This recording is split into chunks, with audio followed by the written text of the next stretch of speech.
we started kind of top down, centralized. I was using like Mid-Journey. It's an echo chamber. It's only people talking about Farcaster or Ethereum. While the network was still kind of invite only, there was basically no spam. We found a small group of people on the network that are extremely passionate about channels. It's actually been pretty inspiring to see people kind of the creativity that they can bring to this.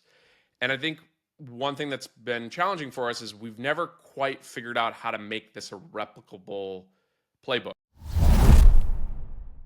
I really wanted to get into, just into Farcaster channels when they were launched. Firstly, was it June 7th or was it before? I honestly couldn't tell you. I know it's 2 years ago, which feels like a lifetime ago. And yeah, I'm happy to give you the context of what our thinking was at the time, and then we can work our way through the evolution of things. Yeah, absolutely. Let's go. Yeah, so we were network was still permissioned, if I'm correct in my thinking there. I think that's right. Yeah. And so we hadn't opened things up. It was still the era of like, you'd send me a DM on Twitter and I'd respond with sure best email. And so network probably something like 10 or 20,000 people, give or take. And I think one critique that people had about Farcaster, I mean, there were plenty of them, but at the time, I think one consistent one was it's an echo chamber. It's only people talking about Farcaster or Ethereum, and no one else is talking about any other topics. And so I think where we were hoping to achieve, and we started with two channels.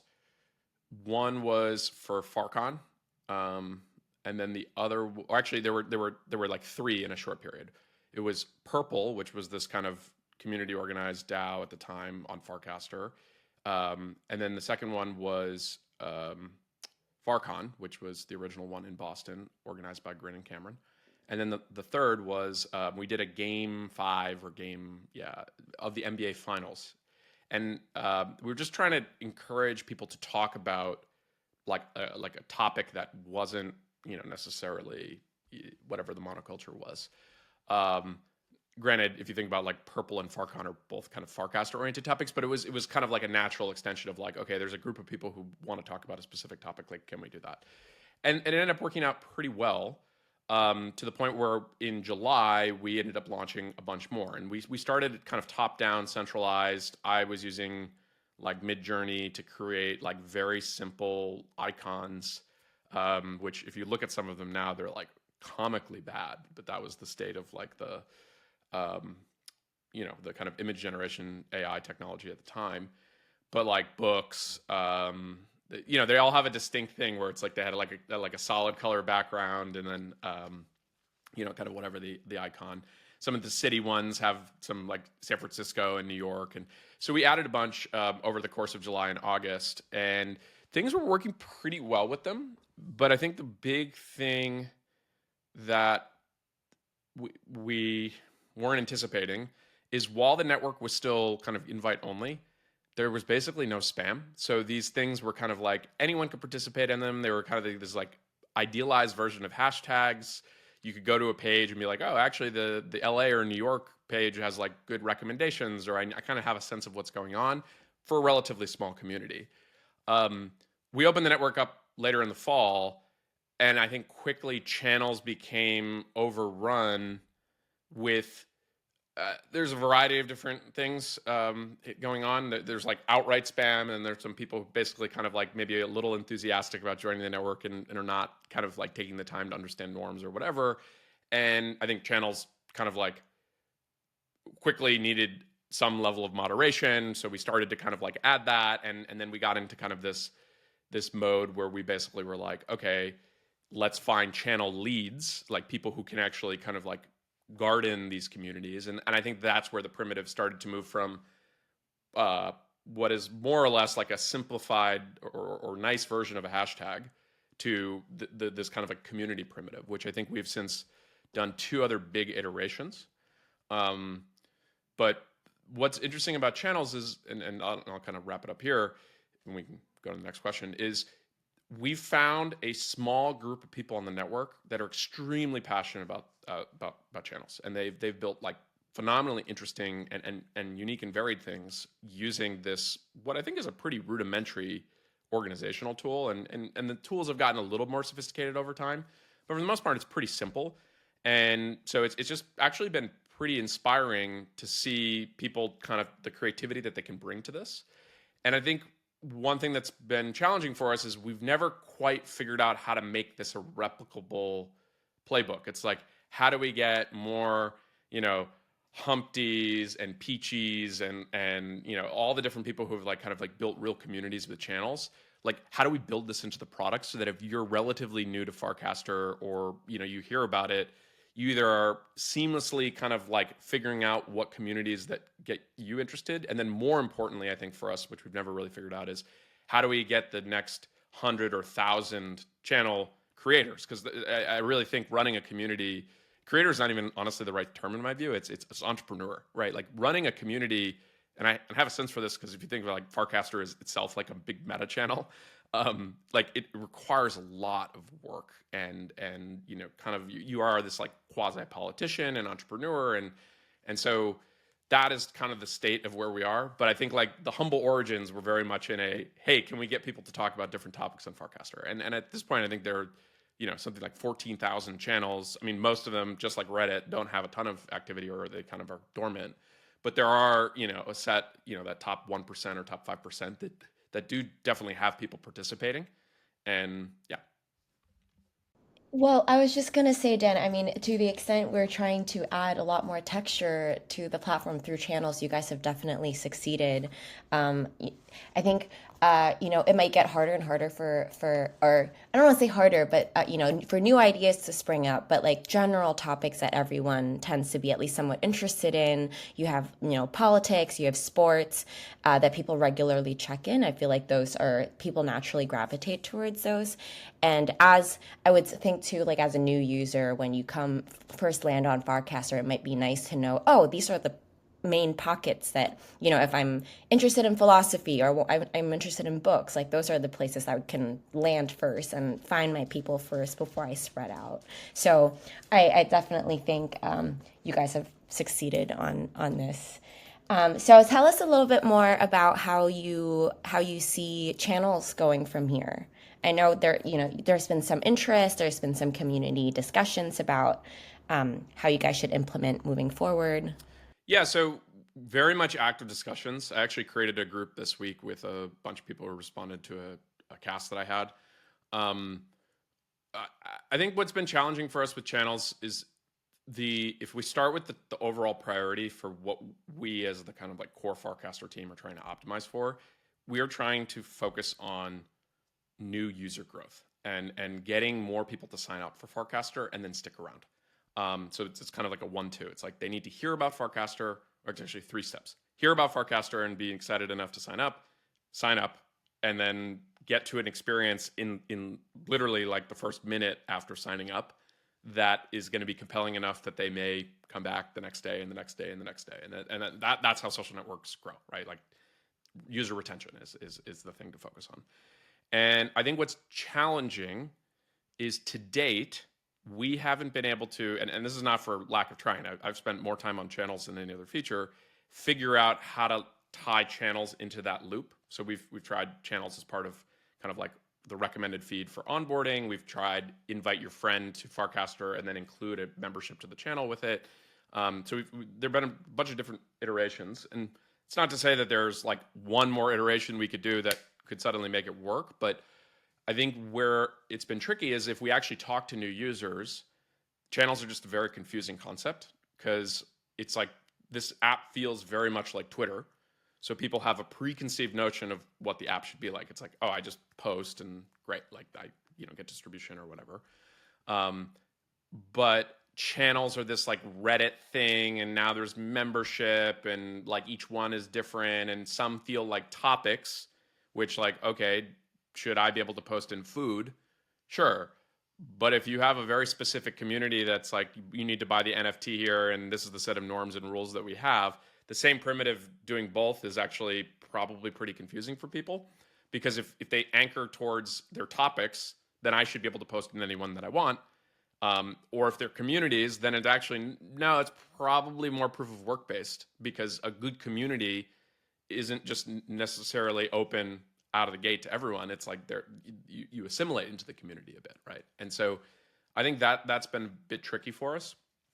But here's the thing, like there are, like I said before, a small group of extremely passionate Farcasters who have built communities on Farcaster. And so ripping that out of Farcaster and saying, sorry, the thing didn't work, that doesn't also feel good. And so we're a bit of a holding pattern. And I think one thing that's creating a bit of catalyst, which is exciting, is Sahil and the kind of like open rank Cura team are pretty serious about channels. Frankly, despite me saying, hey, I don't know if these things actually work, like in terms of a bet. And they're pretty insistent on that they believe they can. And so they're working on a proposal, and I'm giving them feedback on it, where I've been pretty clear. If we can come up with a way to simplify some of the mechanics around channels, we can actually push them entirely into the protocol. And I think there's a big misconception that channels are not decentralized. Channels from day one have been decentralized on a lot of core things that matter, like the content. Like anyone else can like interpret kind of at the protocol level. You could go build a client permissionlessly with channels, etc. The thing that we have yet to decentralize, and we've done iterations on, is what I'd call the metadata. It's like kind of like the config or the settings of like how the channel works, and then membership lists and some of that, and then channel creation. And so that's still important and stuff that we want to resolve. But that's actually what I would say is like that part. If we can actually get to a simplified version that can work pretty quickly into the protocol, then there's a version of the world where we can actually kind of what I would say is like unlock or release or stop holding back the development of channels, because that metadata right now is kind of very much like an opinionated thing that our app has. And then it allows, an open rank, Cura, some other mini app developer, net new client developer, they can kind of go wild with this. And I actually think the other one to call out is Zapper. Is a wallet that's integrating the Farcaster protocol, similar to what Coinbase Wallet is doing. And they've taken the approach of, because again, channels themselves from the beginning have had this flexible on-protocol primitive. It's called FIP2. They're using that for any token. So the idea is like you can just spin up a kind of community chat effectively, or like feed off of a CA, like a contract address for a token. So that actually needs to mesh with what we've had with channels and the primitive. And so I think I'm optimistic that there's a path forward here in the next kind of like couple months where we can actually do a concentrated sprint. I think people aren't going to get everything they want. So this is something that it started with this group, but I'm going to start kind of publicly soliciting is one tension is what people want is they want a bunch of new features for channels, completely reasonable. But then they want the features also implemented in the Farcaster app. So basically they want us to, whatever features get developed, they want us to put into the app and maintain the surface area. And I think the challenge of that is just we're a small team and we have a set of priorities that we're very focused on in terms of top line user growth. And so it's a bit of like want your cake and eat it too, where it's like, well, you want the innovation that's going to happen from other apps and clients, but then that is effectively getting added to our roadmap to implement, and that to us is not a good thing, in the sense that like what you want the core Farcaster team is like to have full freedom to like focus on whatever we think the set of priorities are, and if we can get it out of our app in the like kind of like messy situation it is now, while still having some what I would say simplified or basic functionality for channels in the main app, I think that probably is the best thing. But that's a bit of like people need to be willing to compromise a bit, right? Like they can't say, no, I want all the innovation to happen, but I do not want you to change anything that's in the existing app now. There's something you mentioned that to me just kind of hit. I mean, there's a lot of things. I'm taking notes here and I'm like, which one do I pick? Because they're all so good. But this idea of like channel owners being entrepreneurs, I think in the new group chat that you started, someone said something that just totally like made me react in a really positive way, where they said a lot of these entrepreneurs, before they even start a mini app, right, or anything that where they're trying to attract users that there's going to be a high cost of development, they usually start a channel. So it's really interesting what the flow looks like in terms of like getting attention on Farcaster, driving that attention to a curated conversation like you can have in channels, and then building with those users in mind, right? Like finding your core audience. I think channels actually works really well for that. Do you have any thoughts besides it just working that way in terms of like how you see entrepreneurs when whatever form channels exist in the future using that? Yeah, so look, the biggest channel on the network is base, right? And so base was like early to the primitive, especially was as frames were coming out. I think they really doubled down on Farcaster. Coinbase is now integrating Farcaster into the Coinbase wallet. So I think that is like textbook of like, okay, this is a primitive that can work. Um, I think one challenging component, and it kind of always goes back to this a bit, is as a channel scales to tens of thousands of users, and you have a lot of excited folks who want to participate, get part of the distribution of that channel, which we've changed how that works over time, and I think we could have done a better job being clear for people. But it creates a lot of moderation work, and I think it's just like a fundamental challenge of internet-based communities that the easiest way to think about this is order of magnitude. Managing a one-person community is easy. It's you. Like you just get to decide what you do. 10, okay, that's probably like you probably have a personal relationship with everyone. 100, you're probably starting to get to a place where you're going to need some norms that, yeah, you probably can still roughly know everyone in your community to a certain degree, but like, it's getting big. 1,000, if you believe this like Dunbar number of 150, like you basically don't know everyone in a 1,000-person community, and then certainly by the time you hit 10,000 or 100,000, it's a different kind of beast. And anyone who's run a Discord server or a group chat, or like as a group increases, the complexity of managing and modding goes up actually probably non-linearly, in the sense that like you just have the number of connections between people and opportunities for people to get mad at each other or misbehave goes up pretty dramatically. And so I think that is something also to consider. And so for someone starting something new, this like cozy feel or kind of like building a community, it's great. Like you can probably ride that. I would say relative to a group chat, like you can get into the 100 to 1,000 a lot easier with a feed-based community than you can with just like, hey, join my Telegram group or join my Discord or whatever. But and so for new things, like just getting to your first 100 or 1,000, like people who are even just vaguely interested, that's actually pretty great.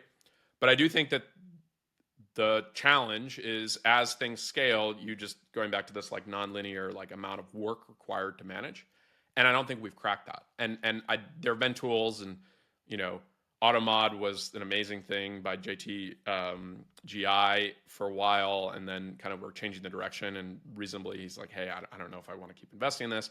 He open sourced it. People are able to Howell, I think like forked it or whatever, which is great. But like part of this is like you actually need someone who's dedicating full time to constantly improving and like offering the knobs.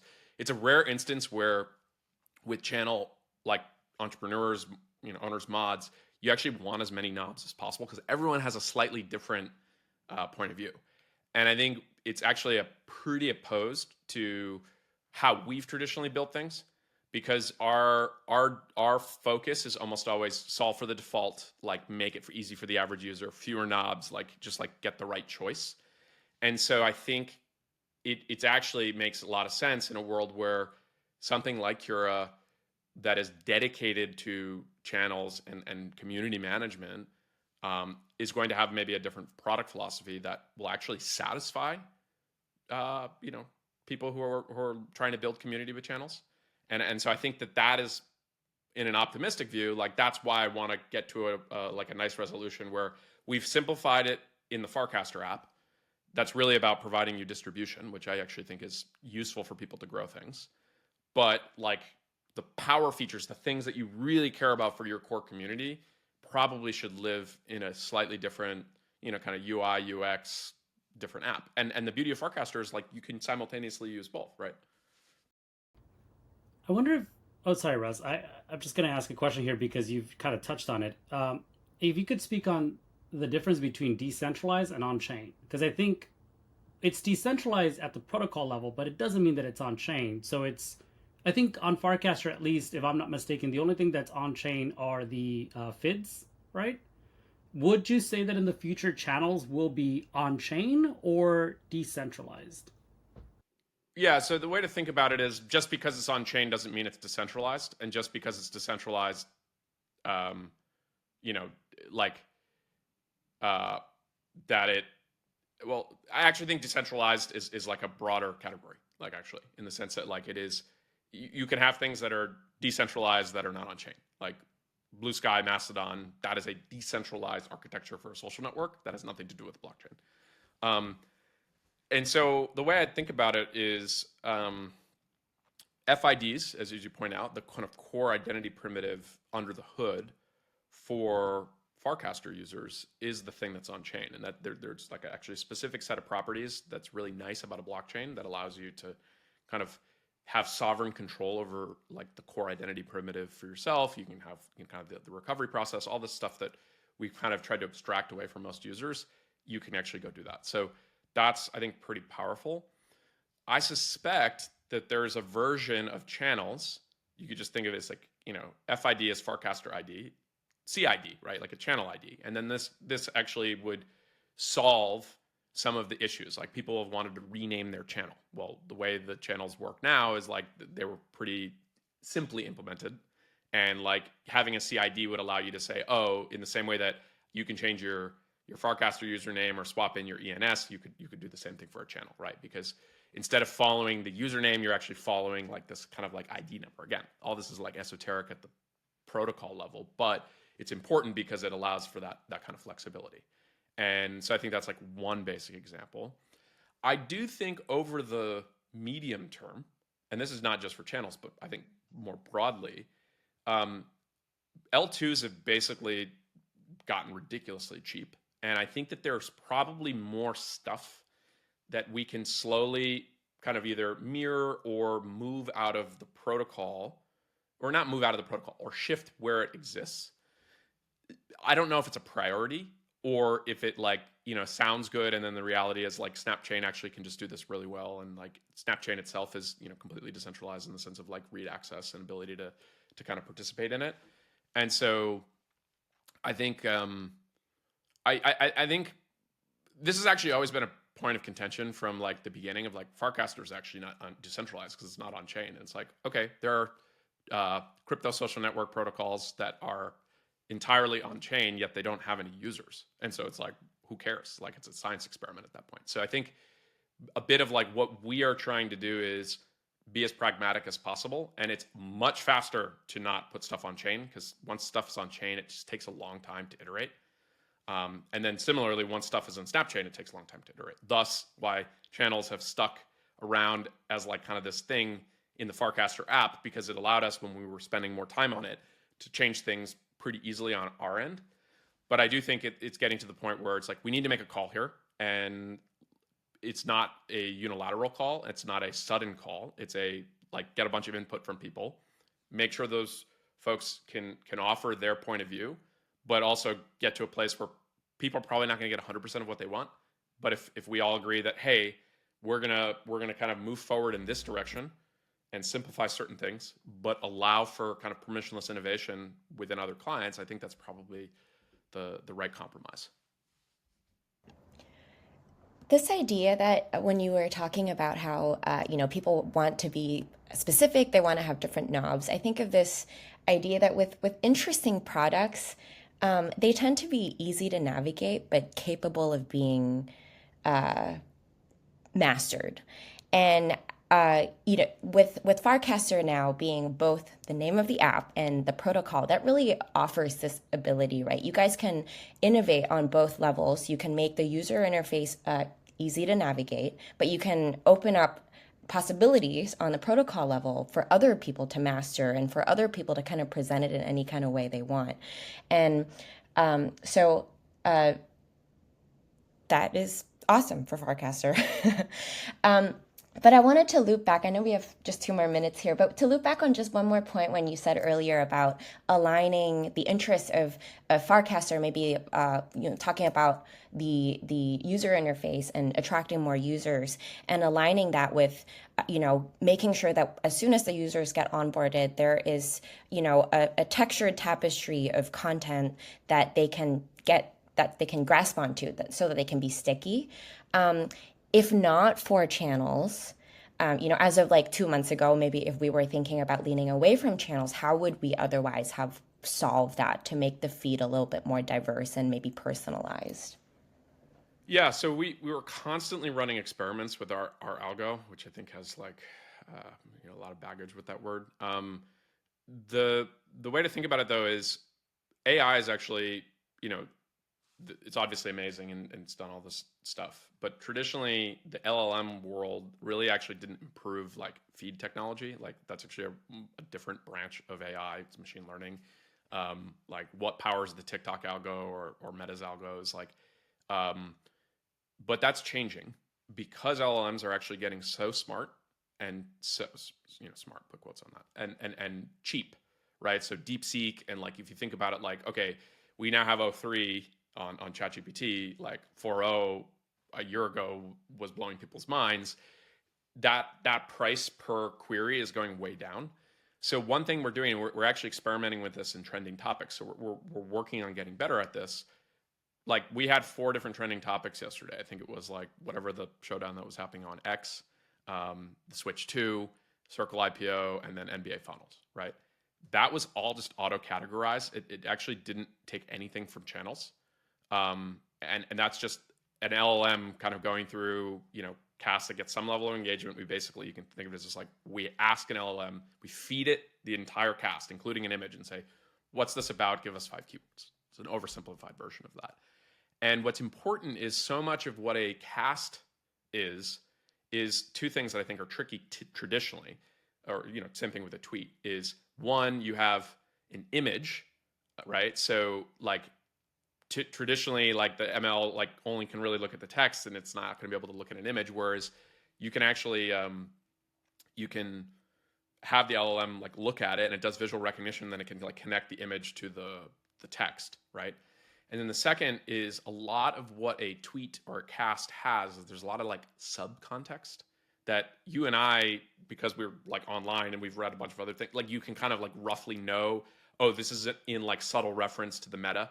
Like I always think of like if you look at an average 6 cast, if he's talking about like something that's happening today, like it's expected that like what's going on first, and then that is responding to that. The LLMs are actually decent, not perfect, but like decent at doing that. And so I'm optimistic that here's the vision. The kind of mixing topics and communities is the fundamental like original sin of channels. And I think a world where topics are inferred, and that can happen in a channel or not in a channel. You can be the biggest account, you can be the smallest, but ultimately like you can actually kind of categorize with AI this stuff, and then based on what people either tell you they're interested in or the revealed preference of like liking and spending time on casts, like you can get more of that. And then channels, I think the thing that's valuable about channels is being able to build communities, which they're not actually topics. They are communities that might have a theme or something that they're, like organized around. And that can still feed into algos and get discovered. But I actually think like if I give everyone a choice, it's like build a community product or push this into the protocol as a way so that you can actually build a community, or this thing is if you're interested in X topic, like a way to get discovered. I actually think most people who are serious about channels today, despite them kind of being in this holding pattern, they're going to vote overwhelmingly in the community path. And so I think you can solve both, but in different tactics, which I think it'll take some unlearning, and that will be challenging. But if we can do that right, it's you find like-minded people at a topic level just through the algo. And I know that sounds kind of crazy.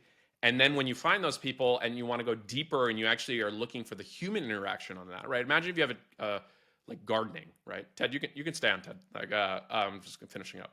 I'm doing one of my rants. But you could imagine I come to the network, I'm interested in gardening, I like a few casts, and then I'm starting to see more people in gardening related communities, and then I actually find the right one. It's like gardening in Brooklyn, or like, DIY like farmers at home, or whatever the right like group, and you really vibe with that subgroup. That's great. So you're not joining this like mega sized like subreddit equivalent of gardening. Instead, you're actually finding your people within that topic. And I think that is the thing that would be great if we could drive towards it. But it does require us to kind of like make a call and bring people along, and make sure they feel like they're contributing to that decision as well. This has been awesome, Dan. I know you've given us 30 minutes of your time today, and I know you're extremely busy. So I want to say thank you. This has been really fun to dive into channels, but really more broadly, building community on Farcaster, and your insights and the thinking that's happening behind the scenes. I think our audience was very grateful for your time too, and for the ability to learn the direction that we're going together. Because though you guys are in the office building Farcaster, we feel that we are co-building with you, and we appreciate the opportunity to speak to you. Awesome. Well, I very much am appreciative of everyone who spends time on Farcaster, because you're 100% right in that. I mean, it's a social network, right? So there's no building in isolation. You can build all the technology you want, but people don't use it and like actually build friendships and communities and spend time on it. Nothing. It's like that line from OpenAI. OpenAI is nothing without its people. It's like a social network is nothing without its people. So, all right. Cheers, guys.